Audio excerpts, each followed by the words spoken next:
Assalamualaikum warahmatullahi wabarakatuh. Perkenalkan, nama saya Syifa Auliana Varianti dari kelas 10B. Di sini saya akan menjelaskan materi tentang ilmu ekonomi.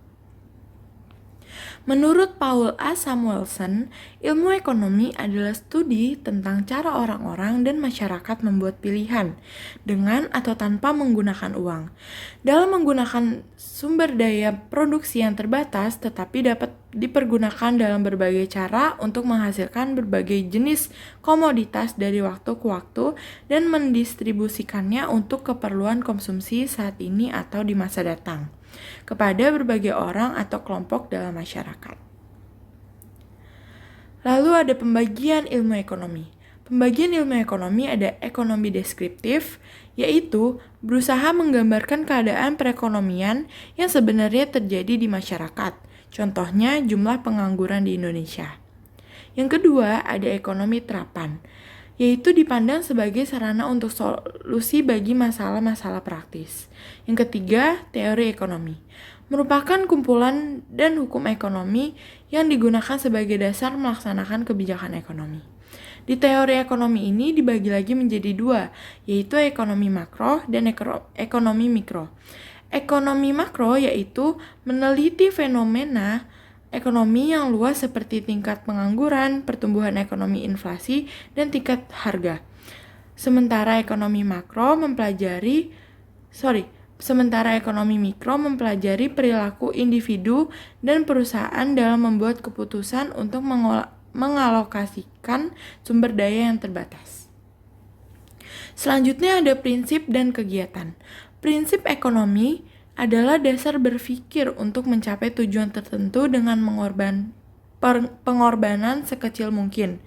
Sementara kegiatan ekonomi adalah setiap langkah yang dilakukan manusia untuk memenuhi kebutuhan hidupnya, yaitu konsumsi, produksi, dan distribusi. Motif dan kegiatan. Motif ekonomi adalah daya yang menggerakkan orang untuk melakukan suatu tindakan ekonomi. Lalu politik ekonomi adalah paket tindakan untuk memperbaiki perekonomian yang bertujuan meningkatkan kemakmuran seluruh rakyat. Di dalam ilmu ekonomi ada pernyataan positif dan normatif. Pernyataan positif menggambarkan fakta-fakta dari kegiatan ekonomi yang terjadi di masyarakat. Sementara pernyataan normatif menggunakan studi empiris dan prediksi ekonomi positif, serta menggabungkan keduanya dengan mempertimbangkan nilai yang mencerminkan gagasan ideal tentang masyarakat dalam rangka memperoleh rekomendasi kebijakan. Selanjutnya ada metodologi ilmu ekonomi. Metodologi ilmu ekonomi ada 3, yaitu yang pertama melakukan observasi dan memilih teori.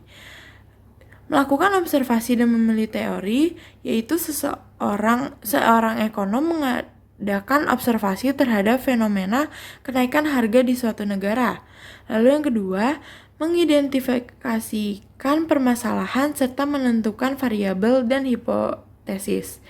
Yaitu dalam menentukan hipotesis, ilmu ekonomi menggunakan asumsi ceteris paribus untuk menyederhanakan beragam formulasi dan deskripsi dari berbagai asumsi ekonomi. Lalu yang terakhir, menggunakan asumsi dan model. Yang terakhir ada kegunaan ilmu ekonomi. Kegunaan ilmu ekonomi ini ada mengajarkan cara berpikir yang dapat kita gunakan, memahami masyarakat dengan baik, memahami persoalan-persoalan global, dan menjadikan kita pemilih yang kompeten. Sekian dari saya, jika ada salah kata mohon maaf. Semoga video ini bisa bermanfaat. Sekian, wassalamualaikum warahmatullahi wabarakatuh.